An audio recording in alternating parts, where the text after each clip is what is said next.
Salut à tous et bienvenue dans la troisième vidéo de ma série Penser autrement. Alors je vous rappelle que cette série a pour objectif d'apporter un regard différent sur un certain nombre d'aspects du monde dans lequel nous vivons, qu'elle prétend pas détenir la vérité ni faire une étude complète des sujets abordés. Donc maintenant que j'ai dit tout ça, on en est donc à l'épisode sur le diplôme. Et pour introduire cet épisode, je vous propose l'opinion d'un homme qui s'appelle Paul Valéry. Alors Paul Valéry, le voilà.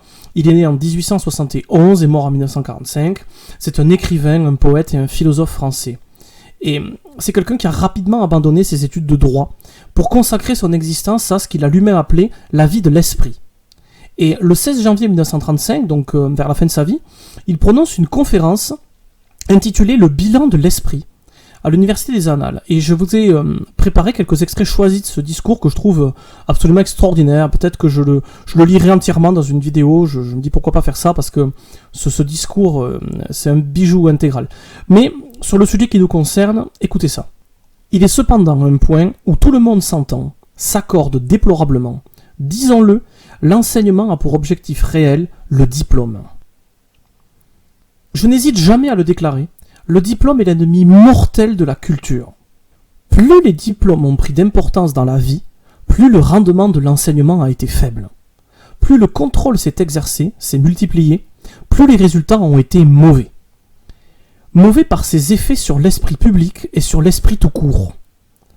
Mauvais parce qu'il crée des espoirs, des illusions de droits acquis. Mauvais par tous les stratagèmes et les subterfuges qu'il suggère, les recommandations, les préparations stratégiques, et en somme, l'emploi de tous les expédients pour franchir le seuil redoutable. C'est là, il faut l'avouer, une étrange et détestable initiation à la vie intellectuelle et civique. Alors, à ce stade, trois petites choses. Le premier, c'est que ce qu'il entend par culture, Paul Valéry, c'est en fait l'acquisition réelle de connaissances. Et il commence là à nous expliquer que le diplôme, en fait, se substitue à ça, comme objectif réel de l'enseignement. On n'apprend plus pour apprendre, mais pour avoir un diplôme. Ensuite, la critique du diplôme ici s'adresse principalement aux diplômes généraux, tels que le baccalauréat, les diplômes universitaires, beaucoup moins à tout ce qui est diplôme concret, d'enseignement strict, de capacité physique. Et ensuite, il nous explique que c'est mauvais pour tout un tas de raisons que je vais commenter plus tard. Écoutez la suite. D'ailleurs, si je me fonde sur la seule expérience et si je regarde les effets du contrôle en général, je constate que le contrôle, en toute matière, aboutit à vicier l'action, à la pervertir. Dès qu'une action est soumise à un contrôle, le but profond de celui qui agit n'est plus l'action même, mais il conçoit d'abord la prévision du contrôle, la mise en échec des moyens de contrôle. Le diplôme fondamental, chez nous, c'est le baccalauréat. Il a conduit à orienter les études sur un programme strictement défini et en considération d'épreuves qui, avant tout, représente pour les examinateurs, les professeurs et les patients une perte totale, radicale et non compensée de temps et de travail.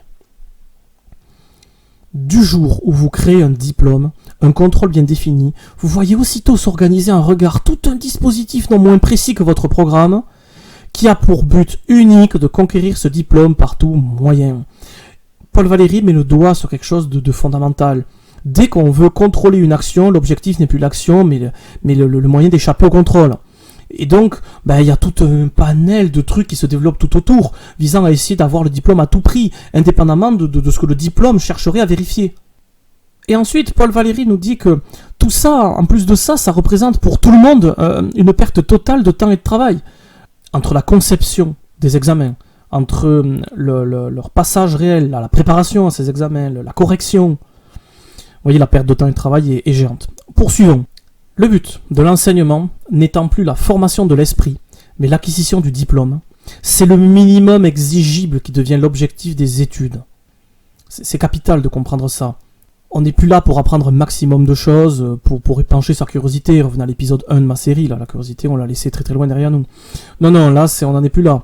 On doit apprendre le minimum pour passer le diplôme, le jour du diplôme, quoi. Voilà. Il ne s'agit plus d'apprendre le latin ou le grec ou la géométrie. Il s'agit d'emprunter, et non plus d'acquérir, d'emprunter ce qu'il faut pour passer le baccalauréat en l'occurrence. Ce n'est pas tout. Le diplôme donne à la société un fantôme de garantie et aux diplômés des fantômes de droit. Alors pourquoi il dit ça ? Parce que le diplômé passe officiellement pour savoir. il garde toute sa vie ce brevet d'une science momentanée et purement expédiente. Dire que le diplôme, en fait, il représente le minimum exigible à un instant T dans une branche générale. Et tout ça, ça donne à tout le monde l'illusion que on a acquis le droit de se prévaloir de certaines fonctions toute sa vie grâce à ça. D'autre part, ce diplômé, au nom de la loi, est porté à croire qu'on lui doit quelque chose. Il a réussi son diplôme, lui. Jamais convention plus néfaste à tout le monde, à l'État et aux individus, et en particulier à la culture, n'a été instituée.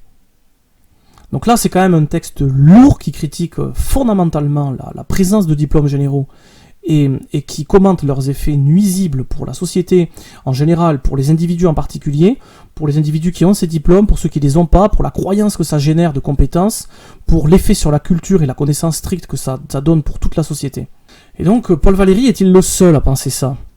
Alors là, je vais vous donner l'opinion de quelqu'un d'autre, l'opinion de Charles Gave. Alors Charles Gave, ça n'a rien à voir avec Paul Valéry. Charles Gave, c'est un entrepreneur, essayiste financier, toujours vivant aujourd'hui, qui nous commente son opinion sur les études et sur l'école, et sur le diplôme, dans 2 petites vidéos dont j'ai fait un peu la synthèse ici pour faire quelque chose de court. Je vous invite, je vous les ai mis les titres, allez les écouter, c'est pas très long, hein, et je trouve ça très intéressant. Écoutez Charles Gave. La France fait 2 erreurs logiques absolument incroyables. La première, c'est de penser que ceux qui ont fait les meilleures études sont les plus intelligents. La deuxième, c'est de penser que parce que vous avez fait les meilleures études, vous êtes le plus à même de prendre des décisions. C'est logique, plus on réussit ses études, plus on obtient ses diplômes, plus on va loin, et plus les gens ont tendance à penser « Waouh, il est intelligent, il a obtenu plein de diplômes ». Et donc, on va le mettre à des postes où on est censé prendre des décisions, des postes hauts, des dirigeants de grandes entreprises, de grandes administrations, ce que vous voulez. Et donc, Charles Gave nous dit que c'est 2 erreurs. À partir de ces 2 erreurs, on fait monter les gars qui ont une mémoire de cheval et qui n'ont aucun caractère. Ces 2 propensions, on a déjà vu dans l'épisode sur l'école à quel point c'était absolument clé. Au final, pour réussir dans ce système d'école et de diplôme, il faut avoir une super mémoire et il faut avoir une propension à se soumettre inlassablement à ce qu'on nous demande, le plus possible. Plus on a une facilité de mémoire, plus on y arrive. Plus la mémoire est difficile, moins on y arrive, qu'on veuille ou non, tout ça. Et ensuite, il faut avoir envie de se soumettre constamment à ce qu'on nous demande. On nous impose d'apprendre des trucs qu'on n'a pas choisis, et on vérifie à travers des contrôles qu'on l'a fait, et au bout de quelques années, à travers des diplômes, et on fait ça entre 10 et 20 années entières. 10 ans, un parcours scolaire court, 20 ans, un parcours scolaire long. Voilà l'état réel des choses. Et donc, Charles Gave nous conclut sur notre sujet. Apprendre pour avoir un diplôme, c'est presque une hérésie. Le but des études est de comprendre la vie autour de vous, pas d'avoir un diplôme. Si vous voulez, il pense instinctivement ce que devrait être l'objectif des études. On a vu avec Jules Ferry et tout ça que c'est pas du tout le cas. C'est qu'au fond, il faudrait comprendre la vie autour de nous, il faudrait apprendre. Il faudrait quelque part avoir gardé la notion d'envie de découvrir, vous savez, qui est à la base de la curiosité. Rappelez-vous l'épisode 1. Et donc voilà, je vous ai commenté ça comme ça. Charles Gave met ici le doigt sur 2 propensions indispensables pour réussir à l'école. Je vous les ai dit, ne pas avoir de caractère, c'est-à-dire se soumettre inlassablement à ce qu'on nous demande, contrôle après contrôle, matière après matière, année après année, sans jamais rien choisir de tout ça. Je vous renvoie au propos de Jules Ferry, c'était dans la vidéo sur l'école bien sûr. Et enfin, avoir la mémoire nécessaire, la meilleure possible. Combien d'injustices. Moi j'ai vu des personnes dans ma scolarité, ça a dû vous arriver aussi, des personnes qui avaient sincèrement envie de se soumettre à ce qu'on leur demandait, mais qui n'avaient pas la mémoire nécessaire, qui oubliaient constamment. Et d'autres, qui n'avaient pas tellement envie, mais qui retenaient tout instinctivement, et donc tranquille, faisaient son parcours scolaire sans trop travailler. On va poursuivre. Les implications sociétales sont géantes. Alors excusez-moi pour cette phrase assez longue. Notre système scolaire valorise les individus ayant démontré la plus forte propension à se soumettre inlassablement à ce qu'on leur demande. Il leur donne le droit d'occuper des postes à responsabilité élevée et à se sentir légitimes du fait d'avoir réussi des examens. Alors que nous savons qu'il ne s'agit en fait que et là je recite Paul Valéry, des brevets d'une science momentanée et purement expédiente, c'est-à-dire un truc très temporaire, obtenu grâce à l'emprunt du minimum exigible par les études, donc très très peu de connaissances finalement, permis grâce à une bonne mémoire, et où la mise en échec des moyens de contrôle, soit on lui a donné son examen, vous savez que des gens très riches, on leur donne leur examen parfois, parce qu'ils ont les moyens de l'obtenir, parce qu'ils ont réussi à avoir des examinateurs de leur côté lors des comités de statut d'obtention des contrôles. D'autres, ils ont réussi à correctement tricher. Vous savez qu'il y a des moyens de triche plus ou moins autorisés. Moi, je me rappelle déjà à mon époque, c'était quelque chose d'incroyable. On nous autorisait à écrire le programme de maths dans notre calculette. Bref, d'autres qualités que, et on reprendra cette phrase après, je vais vous faire 2 citations. Méfiez-vous des gens bardés de diplômes. Ce sont statistiquement les plus lâches. Alors, c'est pas moi qui ai dit ça, je me permettrai pas. C'est Frédéric Becbédé. Et si on y réfléchit, ça va dans la logique de ce qu'on est en train de voir. Au final, la lâcheté apparente de ce que perçoit Frédéric Becbédé, c'est cette propension finalement à s'être soumis inlassablement à ce qu'on nous a demandé pendant tellement de temps, que derrière, on n'a plus la qualité de prendre soi-même de grandes décisions, d'imposer soi-même d'être leader et moteur. On est plutôt habitué, au contraire, à attendre et à faire ce qu'on nous demande. C'est plutôt logique avec ce qu'on vient de voir. Une deuxième citation maintenant, qui va un peu dans le même sens que ça.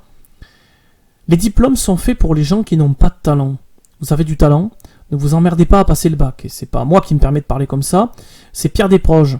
C'est une citation assez connue de lui, et là aussi, on se dit que des individus ayant pas mal de talent, quelque part, prennent des initiatives pour avoir ce talent-là dans des domaines, et donc peut-être ont une propension moindre à se soumettre comme ça, pendant autant de durée de temps, à se soumettre à ce qu'on leur demande. Et donc ce sont des gens qui ont quitté le système scolaire plus tôt. Et regardez les statistiques de gens qui ont réussi de façon très importante. Et rappelez-vous les qualités pour réussir de Faisal Hafidi dans la vidéo 1 sur la curiosité.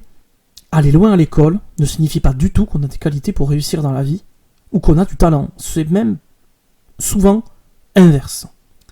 Donc je vais finir ma phrase. J'avais commencé par dire que d'autres qualités que la lâcheté et l'absence de talent. Je sais que c'est dur. Et évidemment, c'est à nuancer. Là, ici, j'ai pas le temps, je l'ai déjà expliqué au début de la vidéo, je suis un peu dur, et puis à vous de vous nuancer, et de vous dire, oui, après tout, il a tort, il a raison, il faut... Voilà. Donc la lâcheté et l'absence de talent chez les individus les plus haut placés dans la société ne serait-elle pas plus favorable pour tous? Ma phrase a pour but de vous faire réfléchir sur quel système pourrait générer quelle qualité que l'on aimerait retrouver chez les individus ayant de grandes fonctions pour la société. Est-ce qu'on a envie d'avoir des individus habitués à se soumettre inlassablement à ce qu'on leur demande? D'avoir des individus qui ont une grande mémoire? Est-ce qu'on préférerait pas avoir des individus qui ont de l'impulsivité, qui ont du courage, qui ont le sens de l'initiative? C'est des questions, j'en sais rien. En tout cas, voilà ce que le système semble pouvoir germer, en tout cas, si on en croit le petit cheminement que je vous propose. Bref, on va poursuivre avec toujours des implications sociales géantes, et là je vais vous présenter quelqu'un d'absolument extraordinaire. C'est Ivan Illich. Ivan Illich, c'est quelqu'un qui a vécu de 1926 à 2002. Il nous a laissé une réflexion sur l'école absolument unique, que je vais vous inciter fortement à aller découvrir par vous-même à travers 2 supports. Et avant ça, je vais vous citer Ivan Illich à propos du diplôme, puisque c'est le sujet du jour. Les diplômes représentent un obstacle à la liberté de l'éducation, faisant du droit de partager ses connaissances un privilège réservé aux employés des écoles. Au nom de quoi, le seul prof, validé par un diplôme et employé par une institution, étatique ou privée, aurait le droit de délivrer ses connaissances et pas les autres. Si vous voulez, c'est une façon de monopoliser l'enseignement. Et pour aller plus loin avec Ivan Illich, je vous recommande la lecture de son livre « Une société sans école », qui va beaucoup plus loin qu'une simple réflexion sur l'institution scolaire. Et une chaîne YouTube donc, qui s'appelle Dixit résume l'œuvre d'Ivan Illich en 4 vidéos, avec des vidéos préalables sur l'école, je trouve très bien faites. Jetez-vous sur ça, c'est superbe, c'est bien mieux fait que ce que je fais moi. Allez voir ça, et je vais continuer en vous livrant une autre réflexion d'Ivan Illich qui concerne ce qu'on est en train de dire aujourd'hui. Un véritable système éducatif n'impose rien à celui qui instruit, mais lui permet d'avoir accès à ce dont il a besoin. Là aussi, c'est quelque chose qui est vraiment à réfléchir. Pourquoi ne pourrait-on pas apprendre tout à fait autre chose que décidé par l'éducation nationale, par une institution, par un État? Cette liberté d'enseigner va de pair avec la liberté d'apprendre. Et je vous recite Einstein, que j'avais cité dans ma première vidéo. Regardez Einstein, c'est une grave erreur de croire que la joie de l'observation et de la recherche peut croître sous l'effet de la contrainte ou du sens du devoir. C'est une remarque qu'Einstein faisait à propos de son parcours scolaire, où il avait constaté que l'institution lui imposait d'apprendre tout un tas de trucs qu'il trouvait totalement inutiles, qui lui embrouillaient l'esprit, et qui le détournaient finalement de ce qu'il avait vraiment envie d'apprendre, et allait jusqu'à le dégoûter d'apprendre. Bref, on s'approche de la fin de cette vidéo.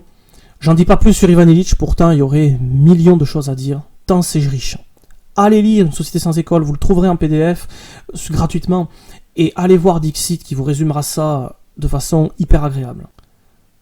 Donc je résume rapidement. Pour Paul Valéry, le diplôme est un outil de contrôle. Il se substitue à l'enseignement comme objectif principal des études et il devient l'ennemi mortel de ce qu'il appelle la culture, c'est-à-dire l'acquisition réelle de connaissances. Il ne s'agit plus d'acquérir des connaissances donc, mais de les emprunter, donc temporairement afin de réussir un examen. Il est mauvais pour soi donc car il encourage les moyens pour réussir, tous les moyens, et donne une illusion de droit acquis une fois obtenu. Il est mauvais pour la société car il constitue une immense perte de temps pour tout le monde, il abaisse le niveau de connaissance générale au minimum exigible par le diplôme, et il génère l'illusion d'une garantie de compétence une fois obtenue à vie. Ce qui est un non-sens absolu. Pour Charles Gave, le diplôme mesure en fait la mémoire et la soumission à l'autorité d'un individu, sa propension à ces deux qualités. Il donne l'illusion que ceux en ayant le plus obtenu sont plus intelligents et le plus à même de prendre des décisions, alors qu'en fait ils ont simplement beaucoup de mémoire et ils se soumettent plus que les autres, c'est tout. D'après Frédéric Becbédé, il s'accompagne de lâcheté, et pour Pierre Desproges, il reflète l'absence de talent. Pour Ivan Illich, le diplôme est un obstacle à l'éducation car il restreint le droit d'enseigner aux seuls diplômés, et il impose à l'instructeur ce qu'il doit enseigner. Et pour Einstein, le diplôme rend l'apprentissage insupportable, car il oblige l'étudiant à s'encombrer l'esprit jusqu'à écœurement, d'une multitude de choses disparates qui le détournent de l'essentiel. Là, je resynthétise ce que j'avais cité d'Einstein dans la première vidéo sur la curiosité, allez la voir si c'est pas déjà le cas. Hein. Rappelez-vous que pour Einstein, l'essentiel du fond, c'est la sainte curiosité. C'est l'envie qu'on a soi-même d'apprendre, présente chez les enfants naturellement, et dont notre étude nous pousse à croire qu'elle ne disparaît pas comme ça par magie, mais que c'est plutôt l'imposition par l'école d'enseignements choisis, stricts, et la non-valorisation et l'incitation à ne pas continuer sa propre envie de savoir ce qu'on a envie de savoir, qui finalement nous tue l'envie de savoir tout court. Bref, et donc d'être curieux. Une petite planche de transition, en vous disant que le but final du diplôme devrait être en principe de déterminer quel travail fera l'individu. C'est l'idée que notre parcours scolaire définit la qualité de notre travail futur, choisi ou subi, plus ou moins rémunérateur. C'est ce que moi on m'a expliqué petit, c'est ce que la plupart des personnes se voient expliquer. L'école étant censée être obligatoire, gratuite et la même pour tous, la logique veut que les qualités que nous manifestons dans notre parcours scolaire nous octroient un mérite particulier, qui nous positionne dans la société avec une forme de justesse, vous voyez. Il y a une égalité de départ, donc il y en a des plus ou moins méritants. Or, nous venons de voir que le but de l'école est de modeler notre caractère, ça c'est surtout la vidéo 2, afin de nous rendre dociles, hein, Jules Ferry, et que nous avions besoin d'une grande propension à la soumission et d'une bonne mémoire pour y arriver. On a un peu compris ça aussi aujourd'hui. Nous allons maintenant, donc dans la vidéo suivante, nous concentrer sur la notion de mérite, en nous demandant si, sous couvert d'égalité des chances, l'école ne renforce-t-elle pas en fait finalement les inégalités sociales en fonction de notre naissance, c'est-à-dire en fait, en gros, le hasard quoi. Notre réussite à l'école tient-elle plus du mérite ou du hasard? C'est ce que nous verrons dans la vidéo qui suit. Merci à tous de m'avoir écouté, n'oubliez pas de nuancer ce que je vous dis, de vous renseigner par vous-même, de ne jamais me croire sur parole, de me critiquer si vous en avez envie, de commenter positivement ou négativement ce que je dis, il n'y a pas de souci, d'aller vous renseigner plus en profondeur sur les sources que je donne. Moi c'est une série qui a pour but de vous donner envie d'aller voir plus loin, de chercher par vous-même et de découvrir plus que ce que je vous ai dit, et de critiquer, de voir pourquoi c'était pas juste, ou pourquoi c'était nuancé, pourquoi c'était finalement juste, ou voilà, à vous de voir. Moi c'est pour ça que je le fais, c'est l'envie que j'ai de vous donner envie. Merci à tous de m'avoir écouté, salut!